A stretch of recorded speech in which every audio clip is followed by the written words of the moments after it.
안녕하세요. 전 얼마 전에 파혼을 하고 이렇게 글을 작성하게 된 한 여자입니다. 파혼을 결정하면서 참 많은 눈물을 흘렸네요.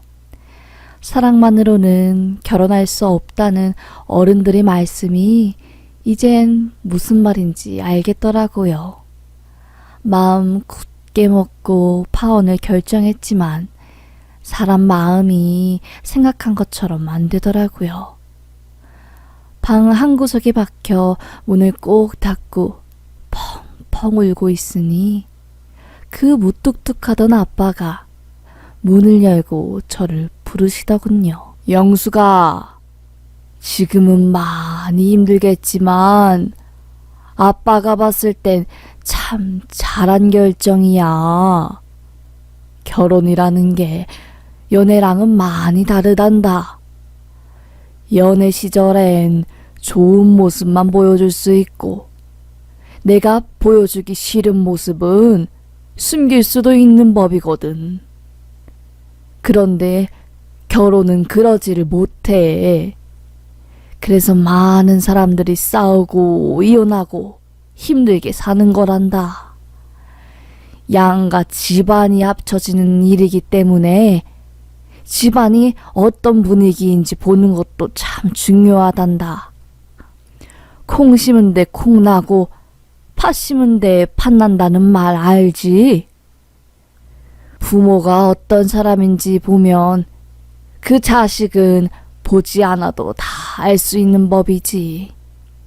딱 일주일만 울고 훌훌 털어버리렴. 아빠, 알겠어.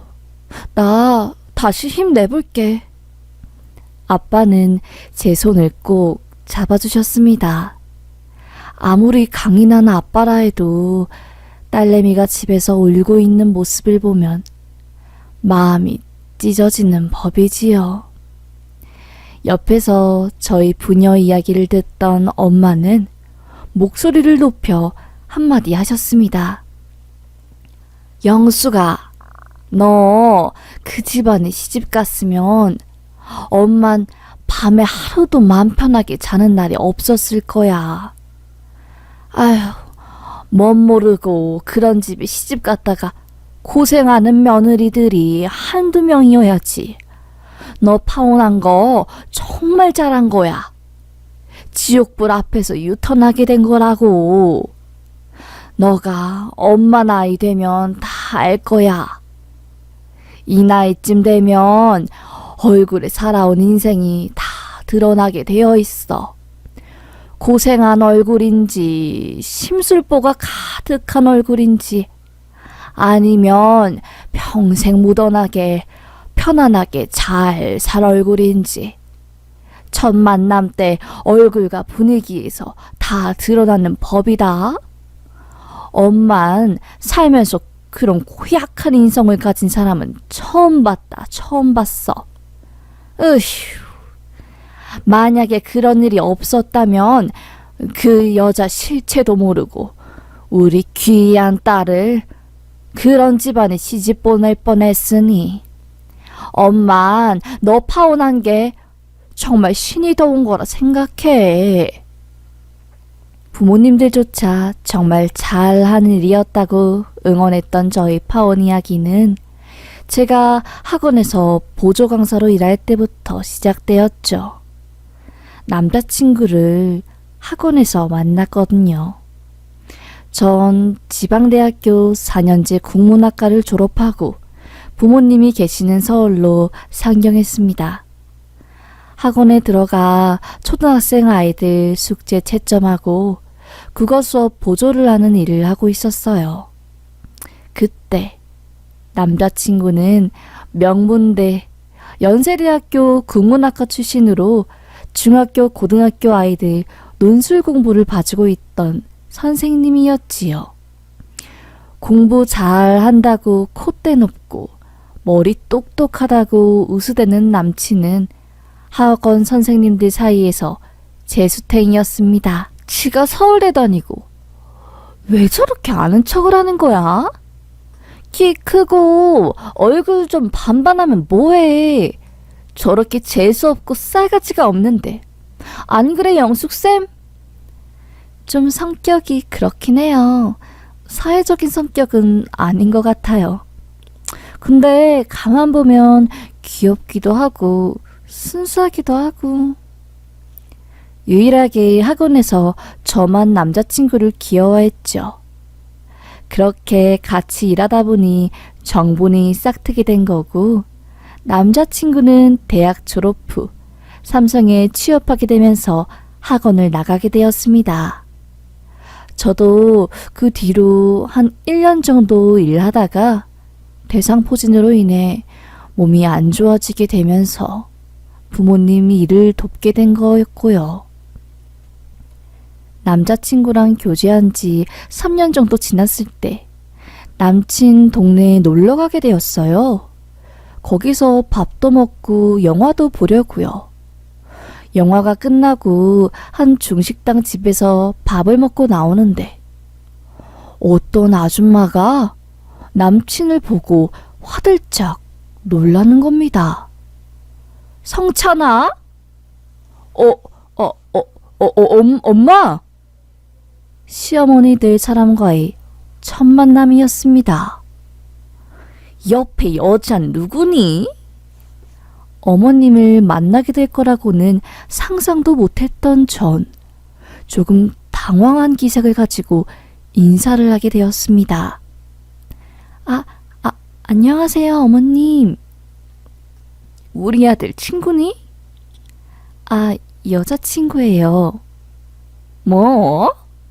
여자친구? 우리 아들이 나한테 말도 없이 여자친구를 사귀었다고? 성찬아, 어떻게 된 일이야? 엄마한테 말도 없이 여자친구 만들고. 둘이 만난 지 얼마나 됐어? 응? 나 참 황당스럽네. 어머님은 어처구니 없는 표정으로 남친을 바라보았습니다.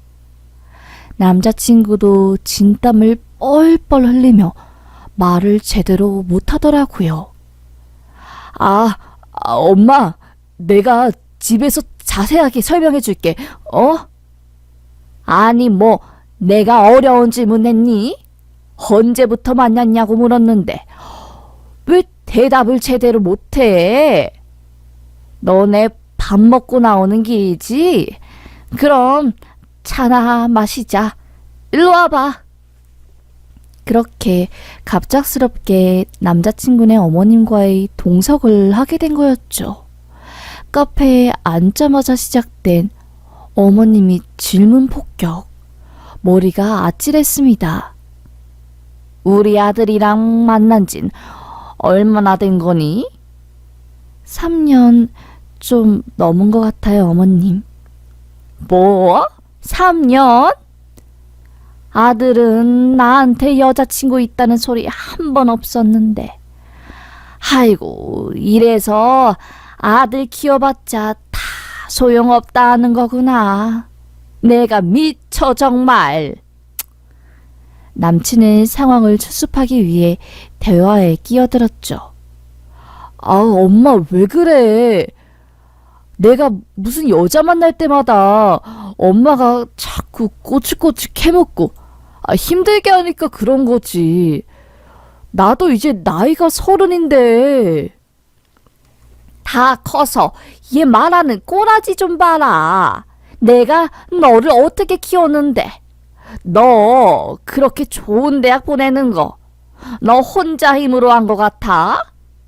엄마가 다 너 어릴 때부터 교육한다고 목동으로 이사가고 학원 정보 다 알아보고 그래서 간 거야.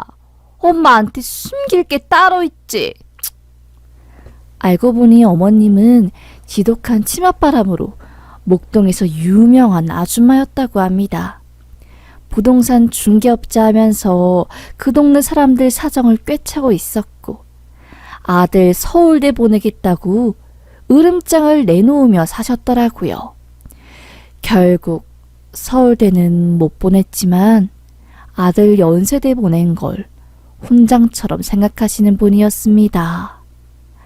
말할 때마다 우리 아들이 연세대인데 라고 말할 정도였으니 말이죠.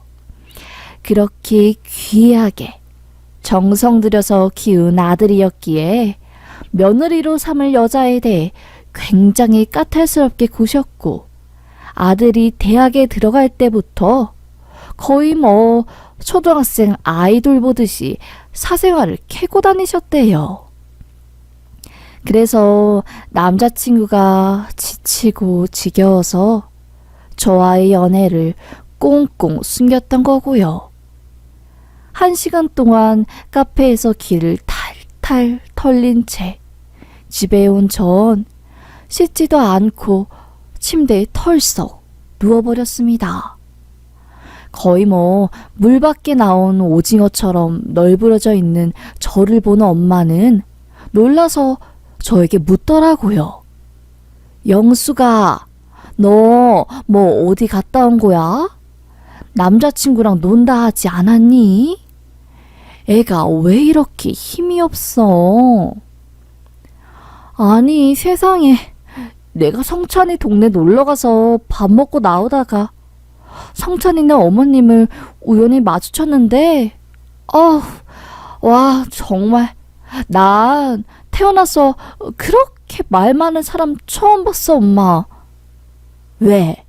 무슨 말하디? 이것저것 캐묻디? 정말 장난 아니었어. 아들이 여자친구 있는 걸 몰랐나 봐. 그래서 3년 사귀었다고 하니까 눈이 뒤집혀서 나 호거조사를 하더라고. 너 우리 집안에 대해서 말 안 했지? 절대로 그런 건 함부로 말하는 거 아니다. 하마터면 다 말할 뻔했어. 나보고 부모님은 뭐 하시냐 묻고, 난 어디 학교 나왔냐, 직업은 뭐냐, 집은 어디에 위치해 있냐, 본가는 어디 쪽에 있냐, 심지어 할머니 할아버지 고향은 어디 쪽이냐 묻더라고. 그런 사람이 다 있니?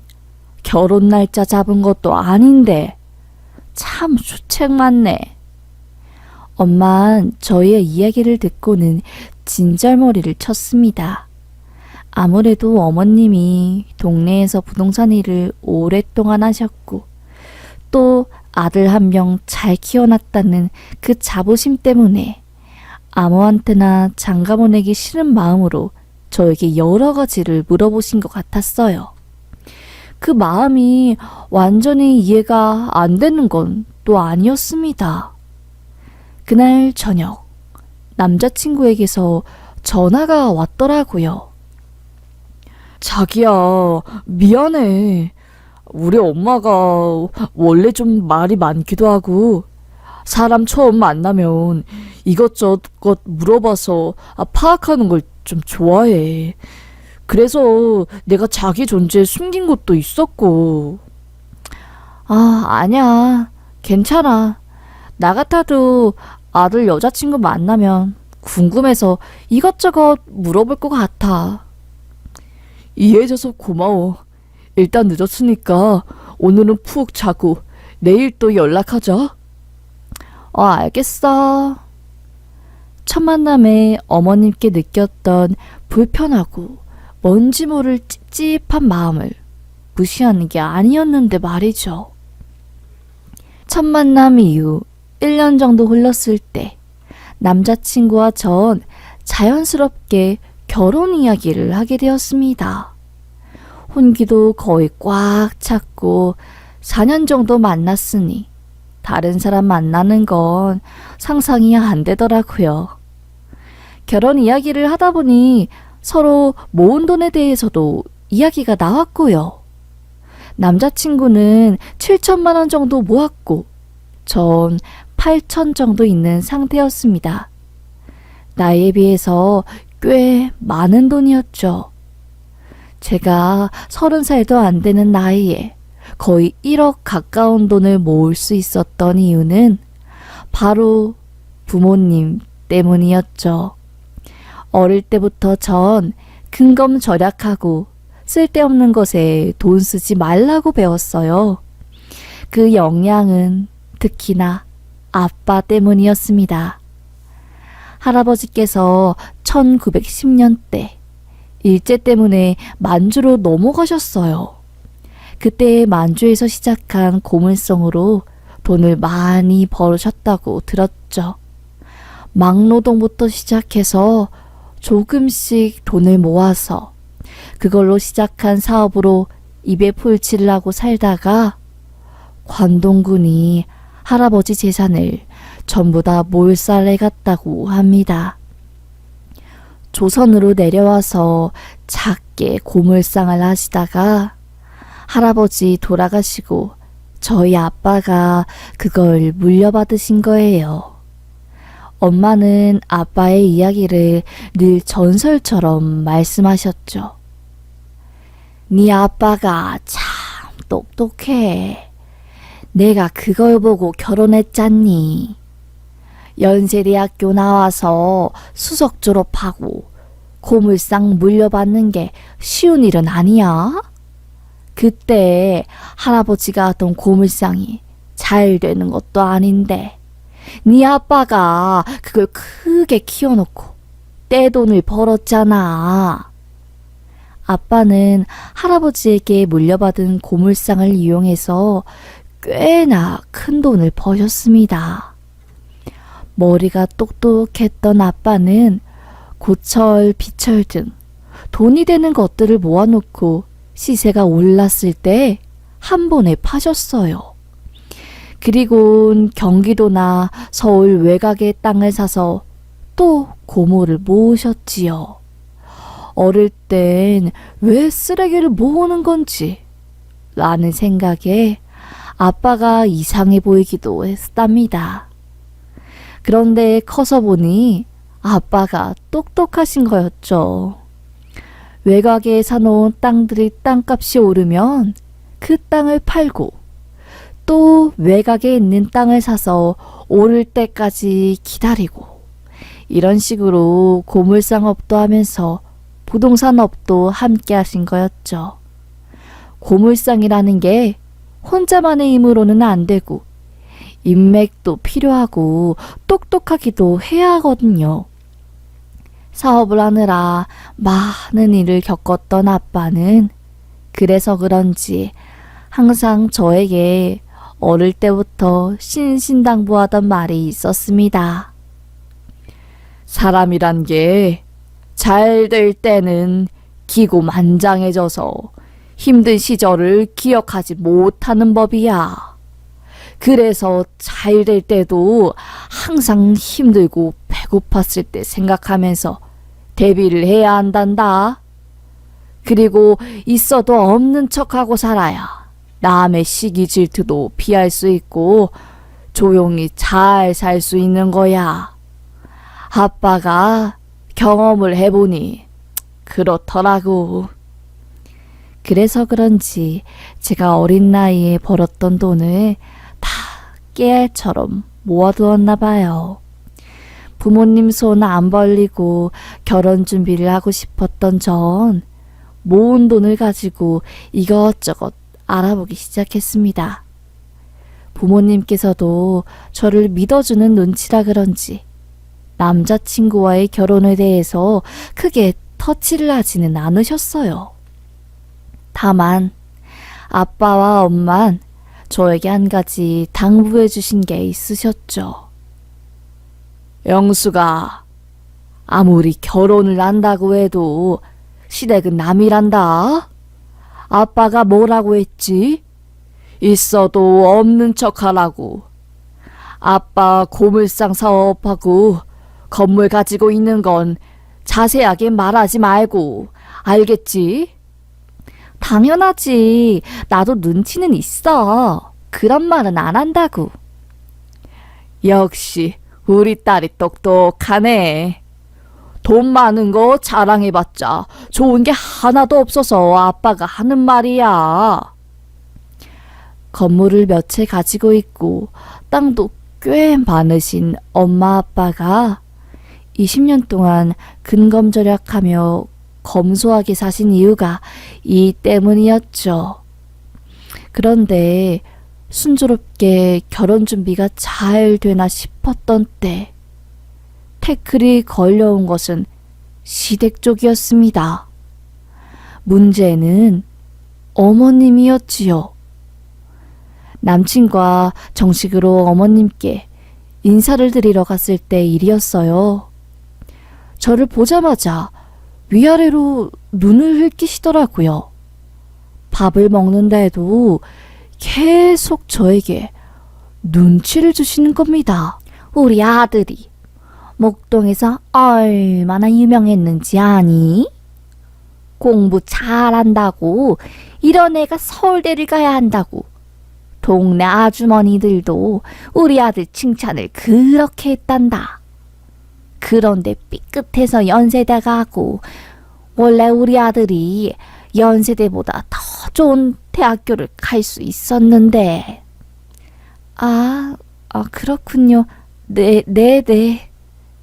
나는 그래도 우리 아들이 좋은 대학 나오고 키도 크고 잘생겼으니까 어디 사짜 직업 가진 며느리를 데리고 올 줄 알았더만. 내가 너 이야기 듣고 깜짝 놀라서 얘한테 몇 번이나 헤어지라고 했는데도 말을 안 듣더구나. 네? 그러셨어요? 전 어머님이 연이은 어처구니 없는 말들에 말문이 막혔습니다. 어머님 말을 들은 전 뭘 어떻게 해야 할지 모르겠더라고요. 옆에서 진땀을 흘리고 있는 남자친구만 어머님이 말을 말릴 뿐이었지요. 엄마, 옛날 이야기는 대체 왜 하는 거야? 엄마가 그런 말 하면 영숙이가 얼마나 무안하겠어. 왜? 엄마가 못할 말 했니? 우리 집안 식구로 들어온다니까 아쉬운 마음도 있고. 그러니까 이런 말도 할 수 있는 거야. 너는 좀 가만히 좀 있어봐라. 애가 참. 그래서 사돈댁은 정확히 어떤 사업을 하는 거니? 저희 부모님은 고물상하고 계세요. 고물상이라는 단어가 나오자마자 어머님이 순간적으로 바뀌는 표정은 마치 바퀴벌레 보듯 했습니다. 고물상? 아직도 그런 걸 아는 집안이 있구나. 2000년대 초반에 나 있는 줄 알았더만. 네. 2000년대 초반에 가장 고철들 매매가 활발하게 이루어지던 때라서 많이 있었죠. 아휴, 어디 가서 사돈댁 뭐하는 집안이라고 말도 못하고 어쩌면 좋니. 그 이후로 어머님은 저에 대한 질문이 뚝 끊기게 되었고 누가 봐도 한숨을 아주 크게 푹푹 쉬면서 눈치를 줬습니다. 저는 밥이 입으로 넘어가는지 코로 넘어가는지도 모르는 채로 눈칫밥을 먹다가 나왔고요. 그때까지만 해도 속으로 이 결혼 해도 되는 걸까? 어떻게 하지? 갈등이 엄청났어요. 그래도 혼기도 꽉 차고 다른 사람 다시 만나서 새로 시작하기에도 늦은 나이인 것 같고 남자친구랑은 사이가 좋으니까 결혼을 추진해도 될 거라고 생각한 거죠. 상견례 날짜가 잡히고 아빠가 아는 식당에 예약을 했어요. 고급 한정식 식당이었고 프라이빗한 룸이 있어서 상견례로 많이들 가시는 곳이었거든요. 저희 부모님은 나름 하나뿐인 딸 상견례이기도 하고 예의를 갖추기 위해서 옷도 고급진 걸로 백화점에서 사 입으시고 나타나셨습니다. 그렇게 조금은 어색하면서도 팽팽한 기싸움이 가득한 상견례가 시작되었어요. 저희 엄마는 넉살 좋게 사돈댁에 먼저 인사를 건넸죠. 아유, 사돈, 이렇게 어렵게 시간 내주셔서 만나줘 참 반갑습니다. 아드님을 어찌나 잘 키우셨던지 키도 훤칠하고 예의도 바르고 고생 많으셨겠어요. 이렇게 키우느라. 그럼요. 내가 얼마나 고생을 했는데요. 난 원래 우리 아이 사자 집안 아니면 장가 안 보내려고 했어요. 내가 목동에서 주름 잡을 때 딸 있는 엄마들이 우리 아들한테 시집 보내려고 나한테 얼마나 잘했는데 그쪽 사돈댁은 완전히 땡 잡은 줄 아셔야 해요. 그 말을 들은 엄마의 표정은 순간 굳어버렸습니다. 뭐 이런 인간이 다 있냐 싶은 눈치였지만 그래도 상견례 자리이기도 하고 어느 정도 성격을 예상했기에 최대한 좋게 말씀을 이어나가셨어요. 아들 혼자 키우는 게 여간 힘든 일이 아니죠. 그래서 우리 딸이 아드님을 콕 점 찍어봤나 봐요. 그래도 아이들끼리 부모님 손 안 벌리고 결혼한다고 하니 얼마나 기특한지 몰라요. 요즘 시대에 물가도 비싸고 애들이 혼자서 자립하기 참 힘든 세상인데 저 죽으면 우리 아들한테 물려줄 아파트도 있고 한데 사돈댁은 댁내 입에 풀칠하기도 빠듯하지 않으세요? 듣자하니 고물상하신 것 같은데 요즘 시대에 고물상이 돈이 되긴 하나? 난 참 이제 와서 솔직하게 한마디 하는 거지만 우리 아들을 고물상하는 집안에 장가 보낼 줄은 꿈에도 몰랐습니다. 그래서 내가 애 결혼 말리느라 애를 엄청 썼어요. 근데 얘도 이제는 다 컸다고 얼마나 고집이 세든지 아주 결혼 허락 안 해주면 죽을 기세길래 해준 거죠.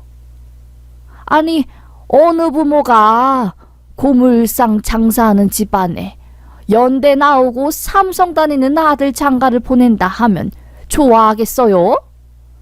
보아하니 억수로 돈이 많은 집안도 아닌 것 같더만. 순간 상견례 분위기는 싸해졌죠. 엄마는 귀하게 안 큰 딸 자식들이 어디 있겠어요. 그래도 여긴 상견례 자리니 서로 존중하자는 의미에서 자식들 격려하고 치켜 세워주는 거죠. 아무리 그래도 그렇게 속으로 삼켜야 할 말이 있고 뱉어야 할 말이 있는 건데 그리 말씀하시면 우리 집안은 뭐가 되나요? 사돈은 아직 잘 모르시겠지만 어디 가서 저희 집안이 빠지는 집안도 아닙니다. 실제로 저의 외할아버지는 한의사 출신 국회의원에 외할머니는 서울대 출신 약사셨어요. 엄마는 사랑하다 믿고 아빠랑 결혼해서 지금까지 살고 있었던 거고요.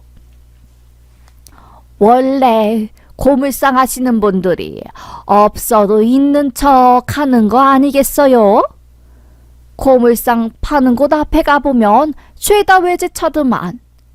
외제차라도 타야지 남들이 알아주니 그런 거 아니겠냐고요.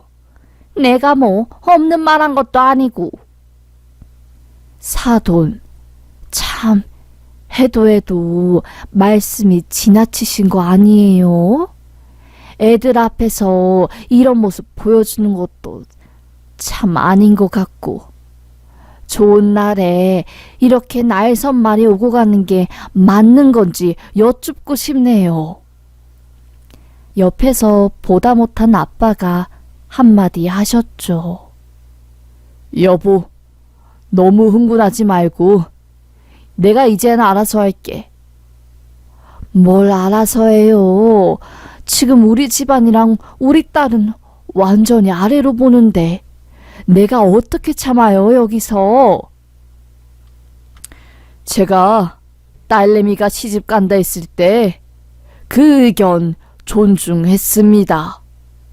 사이로 들어올 녀석이 어떤 아이인지는 자세히 묻지도 않았고요. 왜 그랬냐면 저는 제가 키운 우리 딸을 믿기 때문입니다.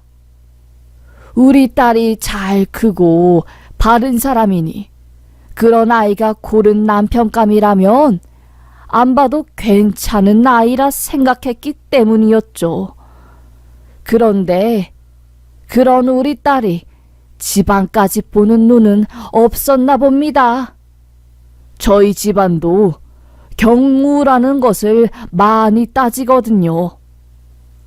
경우가 없는 지금 같은 상황에서는 결혼시키는 것을 한 번 더 고려해봐야 할 것 같습니다. 식사도 다 드신 것 같은데 오늘 만남은 여기까지 하는 걸로 하죠. 저도 우리 딸이 어디 가서 사랑받고 이쁨 받으면서 결혼 생활하길 바라지, 이렇게까지 앞이 훤히 내다보이는 결혼을 시키기가 참 힘들 것 같네요. 사실상 아빠는 파혼 선언을 한 거나 마찬가지였습니다. 옆에서 듣다 못한 남자친구는 아버님, 죄송합니다. 정말 그게 아니라 엄마, 제발 좀 미치겠네. 진땀을 뻘뻘 흘리며 상황을 수습하려 했지만 이미 물은 엎질러진 상태였지요. 아빠가 먼저 자리를 떴고 엄마는 제 손을 잡고 상견례장을 나섰습니다. 상견례 자리에서 과묵하게 모든 상황을 지켜보던 아빠가 한마디 하시며 먼저 자리를 뜨니 어머님도 상당히 당황한 기색이 역력하시더라고요. 남자친구는 저를 뒤따라 나왔고요. 아빠가 계산을 하려고 하는 순간 주방 쪽에서 한 요리사분이 나오셔서 놀란 눈으로 저희를 쳐다보더라고요. 대표님, 음식이 입맛에 안 맞으셨어요? 오늘 대표님 오신다고 특별히 신경 좀 많이 썼는데 죄송해서 어쩌죠? 아니네, 최 사장. 최 사장 음식은 맛이 좋았어. 장사가 잘 되는 것 같아서 나도 기분이 좋구만. 아유, 저희 장사 잘 되는 건 다 대표님 덕분이죠. 대표님이 없었으면 제가 이렇게 잘 될 수 있었겠어요? 저 힘들 때 건물 월세도 다 탕감해 주시고, 특히 코로나 때문에 정말 죽고 싶었을 때 대표님 없었으면 저 진작에 빗장이 됐을 거예요. 하하, 아니네. 어려울수록 돕고 살아야지. 자네가 열심히 일하고 어떻게든 살아보려는 모습에 나도 좋은 기운 받을 수 있으니 상부상조한 거 아니겠는가? 오늘 얼마 나왔는가? 계산해야지. 아닙니다. 그냥 가셔도 됩니다. 에이 참, 밥값은 줘야지. 한 사람당 10만 원이 넘는 식당에서 거의 70만 원 가까운 돈을 일시불로 긁은 아빠는 총 주방장 어깨를 툭툭 치면서 식당을 빠져나왔어요. 예비 시어머님은 그 모습을 보고 눈이 아주 휘둥그레져서 이게 무슨 일인가 하고 상황 파악을 하고 나셨고요. 그때 식당 총 주방장님이시자 사장님이 저희 엄마에게 한마디 하셨습니다. 사모님께도 참 감사합니다. 대표님이 아니었으면 이렇게 성장하지 못했을 거예요. 착한 건물주에 돈이 그렇게 많으신데도 늘 검소하시고, 참 저희 어머님도 항상 대표님에게 감사하다고 전해달라 하시거든요. 정말 감사합니다. 아니네요. 다 젊은 사람이 열심히 해서 이렇게 번듯하게 가게 키운 거지. 바깥 사람이랑 나는 한 게 없지요. 우리야 이미 살 만큼 살았고 돈 더 벌어봤자 쓸 곳도 없으니 그저 이웃 잘 먹고 건강하게 살 수 있도록 도움 줄 수 있는 부분이 있으면 돕고 그 정도뿐이지요. 아무튼 간에 오랜만에 와서 이렇게 일찍 나가게 돼 참 미안하게 되었네. 나중에 남편이랑 같이 사람들 데리고 와서 한 번 더 올게요. 열심히 일하고 있어요. 감사합니다, 사모님. 조심히 들어가십시오. 건물주, 대표님, 땅보자 등등의 단어가 사장님 입에서 나오니 순간 시어머님의 표정이 굳더라고요. 그냥 경기도 변두리에서 고물상하면서 변변치 않게 사는 집안인 줄 알았는데 알짜배기 부자에다가 저희 외가 쪽은 국회의원 집안이라는 걸 알게 되니 표정에서 후회 막심하는 게 보였습니다. 갑자기 목소리 톤이 바뀌면서 엘리베이터를 타려고 하는 저희 가족에게 어머님이 말하시더라고요. 아니, 아들 장가 보내려고 하니 섭섭한 마음도 들고 그러는 바람에 어찌저찌 하다 보니 분위기가 이렇게 된 것 같은데 다시 날 잡아서 좋은 얼굴로 다시 보는 건 어떠신지요? 엄마와 아빠는 시어머님이 안절부절하는 목소리를 듣고 대답도 하지 않은 채 그저 목으로 간단한 인사만 하고 엘리베이터를 타고 식당을 나갔습니다. 웃긴 게 뭔지 아세요? 엘리베이터 문이 닫히자마자 예비 시모가 제 남자친구에게 화를 내는 소리가 쩌렁쩌렁 울려 퍼졌습니다. 성찬아, 이게 다 무슨 소리니? 아휴, 내가 미쳐 정말. 너가 알고 있는 청보는 똑바로 다 말을 해야 엄마가 뭘 하든 말든 할 거 아니야. 나도 몰랐어.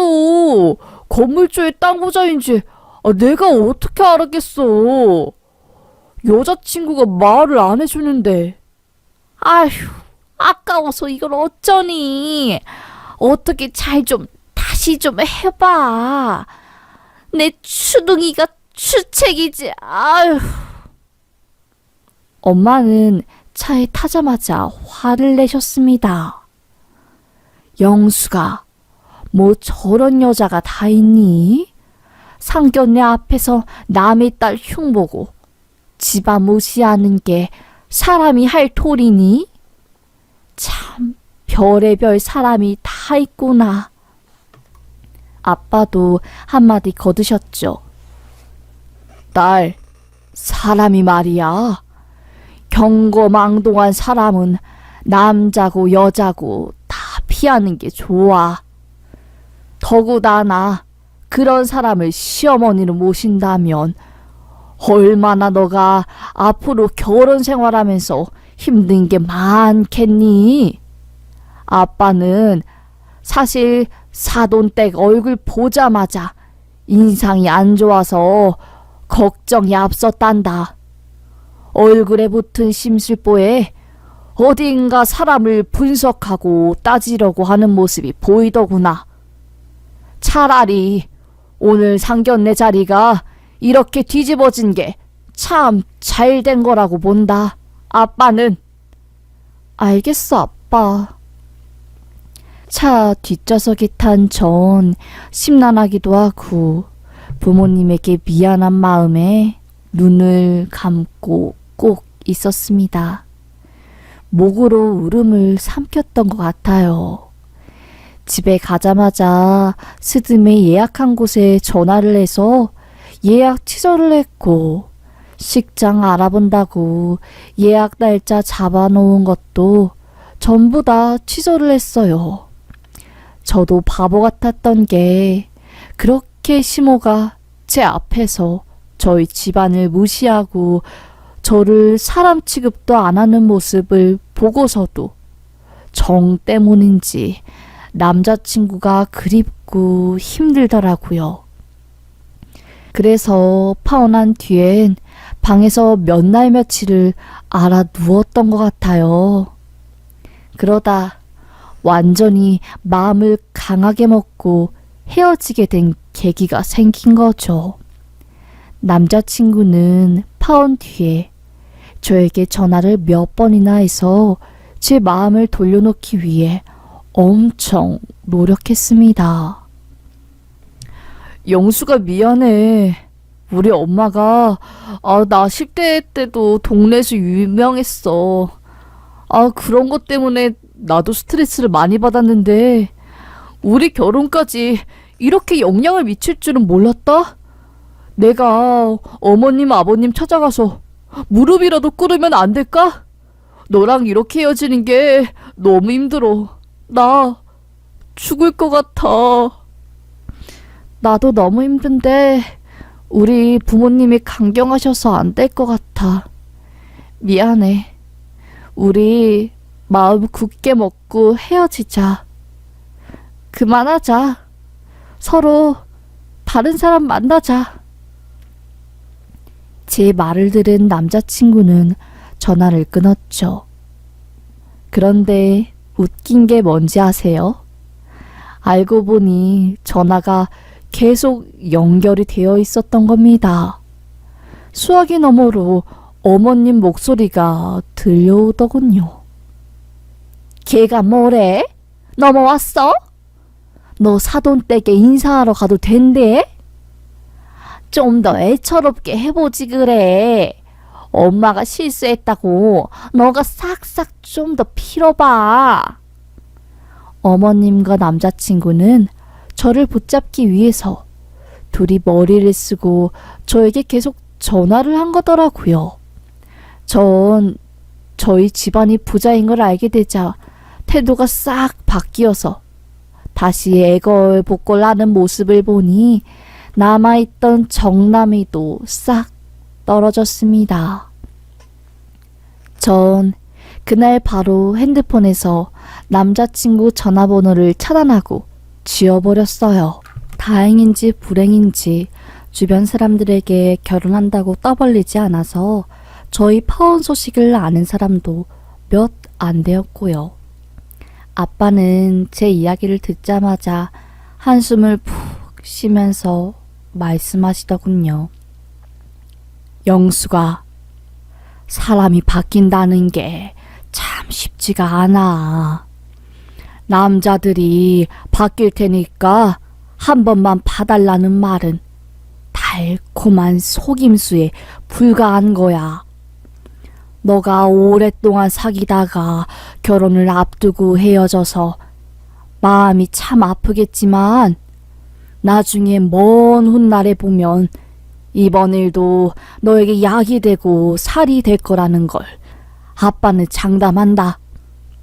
오히려 이런 일을 겪었기 때문에 너가 남자 보는 눈을 더 키울 수 있다고 본다, 아빠는. 있어 보이는 사람한테는 설설 기고, 없어 보이는 사람한테는 기고만장하게 무시하는 인간들은 가까이 두지 않는 게 현명한 거야. 참 잘했어. 결혼이라는 게 쉽지 않지. 집안과 집안이 만나는 일이라서 그래. 원래 결혼 전에 이렇게 파혼하는 경우도 많으니 속상해하지 말고 눈물 뚝 그치고 우리 딸, 아빠가 우리 딸 뒤에서 든든하게 지켜주고 있는데 두려울 게 뭐가 있겠어.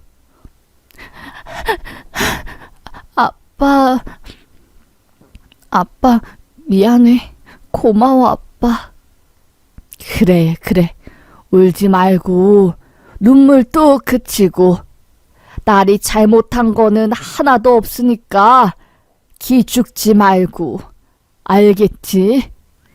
인생사 새용치 말라고. 좋은 일이 있으면 나쁜 일도 있는 거고, 나쁜 일이 있으면 좋은 일도 있는 거란다. 다 그런 거 아니겠니? 우리 딸 많이 힘들었으니 앞으로는 좋은 일 생길 거라고 아빠는 장담한다. 아빠 고마워. 전 그렇게 한참을 아빠 품에서 펑펑 울다가 잠들었네요. 상견례 이후 파혼하고 꼬박 2주 정도 울다가 잠들고 있습니다. 마음속에 눈물을 전부 다 비워내서 그런 걸까요?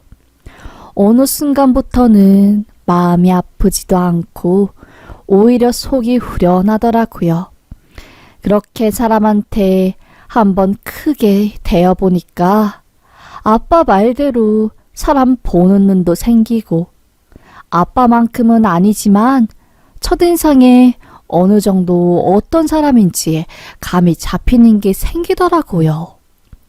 나이가 들면 들수록 살아온 삶이 얼굴에 반영된다는 말이 이제는 뭔지 좀 알 것 같습니다. 아빠 일을 도우면서 정신없이 살다 보니까 바빠서 다른 생각도 나지 않고 오히려 시원통케 합니다.